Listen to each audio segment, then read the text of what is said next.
Are you wondering how to create a calendar in Monday.com? Well, if that's the case, then you've come to the right place, because in today's video, I'm going to be showing you exactly how you can do it and also sharing with you some tips and suggestions along the way.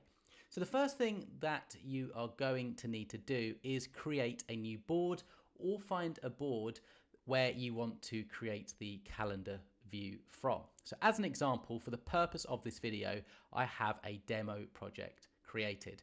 Now what you can do ahead of time is basically look for that project that you want to create the calendar off of, or you can add item to a workspace in your account where you want that board to reside. So you literally just press this add item to workspace and then new board, rename it, and that's essentially what I've done here. So this is the demo project. This is where I want my calendar view to reside.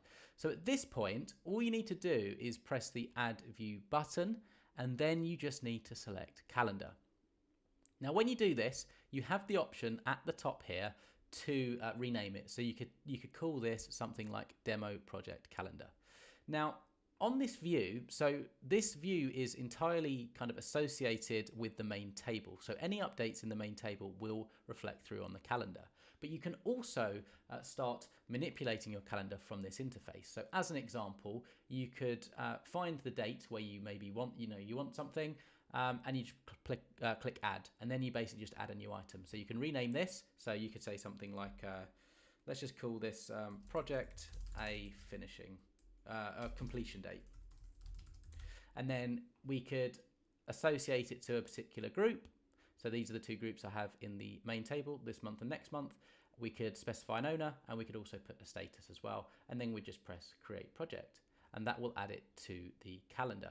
Now bear in mind at the top here we have various different functionality, so we can filter based on people. We can also filter on different elements as well. And here we can kind of navigate the calendar view. So here's April 2024. This would be May 2024 and so on. You can also look at the calendar in a month, week, day basis, etc. So it's completely up to you and your needs. And then there's settings that can be kind of manipulated via the cog. So that's the first way of kind of creating a calendar. The next way is to almost create your table ahead of time. So I've just deleted that calendar there. So what you'd essentially do is you'd basically do, you'd add, say, a date column, and we would call this due date.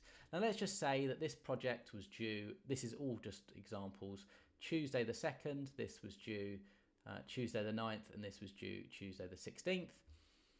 If I was then to go through the same process, so add view, calendar, you'll see that we then have these particular projects earmarked on these dates. So Tuesday the 2nd, Tuesday the 9th, and Tuesday the 16th, as we've specified here. Now, if I change this to the 30th, if I go back in here, it has moved to the 30th. So what you can do is you can manipulate all of the dates in the main table and just navigate to the calendar view when you need it. Now, that's the due date. Another thing that you can do, so that obviously just earmarks one date. The other thing that you can do is you can add a timeline field.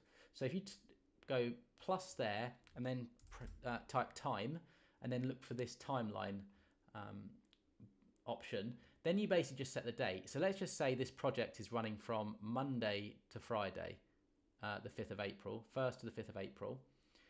If I then, let me delete it, let's leave it in there for now.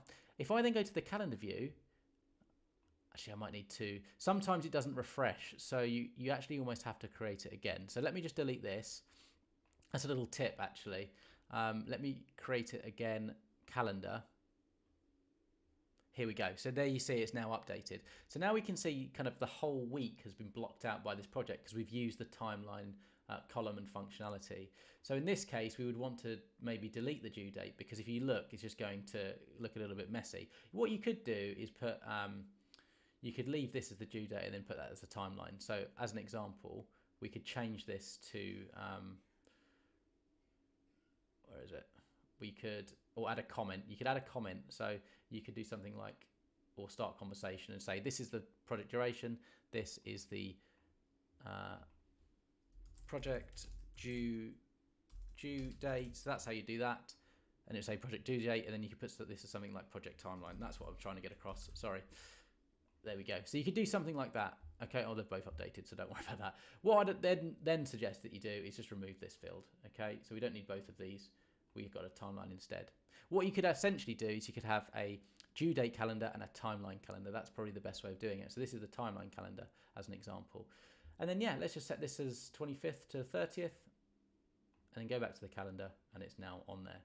So that's how you create a calendar in Monday.com and some tips and suggestions for using it. Hope this video is useful. Any questions, comments, feedback, drop them down below. With all that said, all of the best with Monday.com and I hope you have an excellent day.